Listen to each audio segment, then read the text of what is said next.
అచ్యుతాపురంలో గతంలో మృతి చెందిన వారి కుటుంబాల సభ్యులను ఎమ్మెల్సీ బొత్స సత్యనారాయణ, మాజీ మంత్రి గుడివాడ అమర్నాథ్ పరామర్శించారు. బాధిత కుటుంబాలను ప్రభుత్వం అన్ని విధాలా ఆదుకోవాలని బొత్స డిమాండ్ చేశారు. అనంతరం ఆయన మీడియాతో మాట్లాడారు. వాళ్ళ కుటుంబానికి వచ్చి వాళ్ళ ఉద్యోగం ఇస్తామనేది భరోసా ప్రొసీడింగ్ ఇవ్వాలి. ఎవరైతే వెంటిలేటర్ మీద ఉండి సీరియస్గా ఉన్న ఇంజూరీ ఉందో వాళ్ళకి 10 లక్షల రూపాయల కాంపెన్సేషన్ ప్రకటించాలి ప్రొసీడింగ్ ద్వారా. అలాగే 3 లక్షల రూపాయలు ఎవరైతే ఇంజూరీ అయ్యి మరి 3 రోజులు హాస్పిటల్లో ఉండి వెళ్తారు వాళ్ళకి 3 లక్షలు ఇవ్వాలి. ఎవరైతే చిన్న ఇంజూరీ అయ్యారో బయట హాస్పిటల్ తీసుకున్న వాళ్ళకి 50,000 తక్కువ లేకుండా వాళ్ళకి ఇవ్వాలి. అది దాని అన్నింటికి కూడా రాతపరకమైన ప్రభుత్వం నుంచి ఒక ప్రొసీడింగ్ ఒక రిలీజ్ రావాలి, జీవో రావాలి. వచ్చినప్పుడే ప్రజలు నమ్మకం ఉంటుంది. అంటే ప్రమాదాలు జరుగుతున్నదాన్ని ప్రభుత్వాలు ఏంటంటే ఎందుకు వస్తుంది ప్రమాదం, ఆ ప్రమాదాన్ని దానికి ఉన్న ఏ కారణం వల్ల వచ్చింది, దాన్ని ఏ విధంగా మనం అరికట్టాలి అనేది దృష్టి పెడితే అవన్నీ అయిపోతాయి. జరిగితే జరిగింది అని నిర్లక్ష్యం ఉంటే ఒక దాని తర్వాత రెండో వస్తుంది. ఇమీడియట్ ఇప్పుడు ఉంది దీని ఇంతకుముందు ఎల్జీ ప్రాబ్లం జరిగింది, వెంటనే సేఫ్టీ ఆడిట్ జరగాలన్నాం, పెట్టాము. వెంటనే అందరికీ జీవో ఇష్యూ చేసాము, కమిటీ చేసాము. ఇప్పుడు సాక్షాత్తు ఉన్న నీరవ్ కుమార్ ప్రసాద్ ఎవరైతే సిఎస్గా ఉన్నారో ఆయన అప్పుడు సెక్రటరీ, ఆయన ఆధ్వర్యంలో వేసాము. ఆయనే చూడమని చెప్పాము, ఆయనే పర్యవేక్షణాధికారి, ఆయనతో చేయించాము. ఇప్పుడు అలాగే చేస్తే ఆటోమేటిక్ తగ్గుతుంటాయి. అది అలాగని వ్యవస్థను ఆపేయమని చెప్పట్లేగా మేము. సార్ ఇప్పుడు మీరు చెప్తున్న విధంగా అధికార పార్టీ నాయకులు రాలేదు, దానికి కారణం అంటారు. నాకేం తెలుసు, మీరు అడగండి వస్తారు.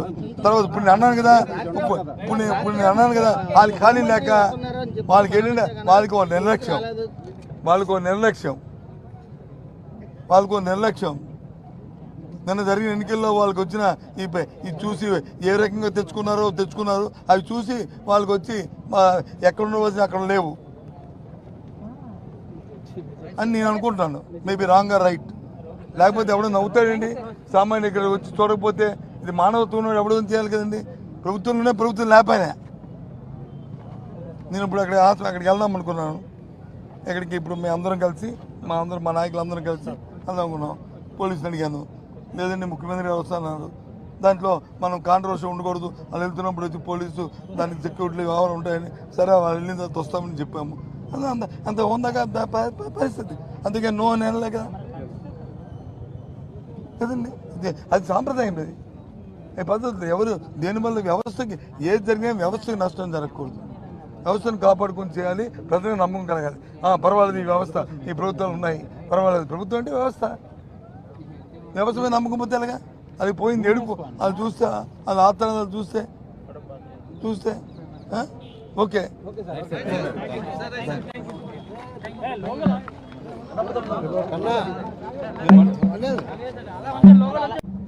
2-3 రోజులు ఏదైతే పని ఇందాక మీకు చెప్పిన కలర్ చెప్పిన ఆ 2-3 రోజుల్లో చెక్కులు వాళ్ళ చేతిలో అందాలి. వాళ్ళ కుటుంబానికి వచ్చి వాళ్ళ ఉద్యోగం ఇస్తామనేది భరోసా ప్రొసీడింగ్ ఇవ్వాలి. ఎవరైతే వెంటిలేటర్ మీద ఉండి సీరియస్గా ఉన్న ఇంజూరీ ఉందో వాళ్ళకి 10 లక్షల రూపాయల కాంపెన్సేషన్ ప్రకటించాలి ప్రొసీడింగ్ ద్వారా. అలాగే 3 లక్షల రూపాయలు ఎవరైతే ఇంజూరీ అయ్యి మరి 3 రోజులు హాస్పిటల్లో ఉండి వెళ్తారు వాళ్ళకి 3 లక్షలు ఇవ్వాలి. ఎవరైతే చిన్న ఇంజూరీ అయ్యారో బయట హాస్పిటల్ తీసుకున్న వాళ్ళకి 50,000 తక్కువ లేకుండా వాళ్ళకి ఇవ్వాలి. అది దాని అన్నింటికి కూడా రాతపరకమైన ప్రభుత్వం నుంచి ఒక ప్రొసీడింగ్ ఒక రిలీజ్ రావాలి, జీవో రావాలి. వచ్చినప్పుడే ప్రజలు నమ్మకం ఉంటుంది. అంటే ప్రమాదాలు జరుగుతున్నదాన్ని ప్రభుత్వాలు ఏంటంటే ఎందుకు వస్తుంది ప్రమాదం, ఆ ప్రమాదాన్ని దానికి ఉన్న ఏ కారణం వల్ల వచ్చింది, దాన్ని ఏ విధంగా మనం అరికట్టాలి అనేది దృష్టి పెడితే అవన్నీ అయిపోతాయి.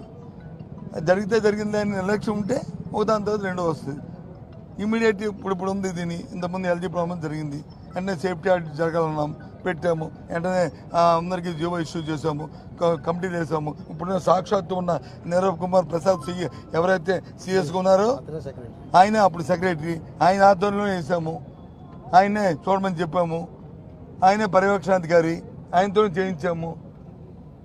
ఇప్పుడు అలాగే చేస్తే ఆటోమేటిక్ తగ్గుతుంటాయి. అది అలాగని వ్యవస్థను ఆపేయమని చెప్పట్లేగా మేము. సార్ ఇప్పుడు మీరు చెప్తున్న విధంగా అధికార పార్టీ నాయకులు రాలేదు, దానికి కారణం అంటారు. నాకేం తెలుసు, మీరు అడగండి వస్తారు. తర్వాత ఇప్పుడు నేను అన్నాను కదా.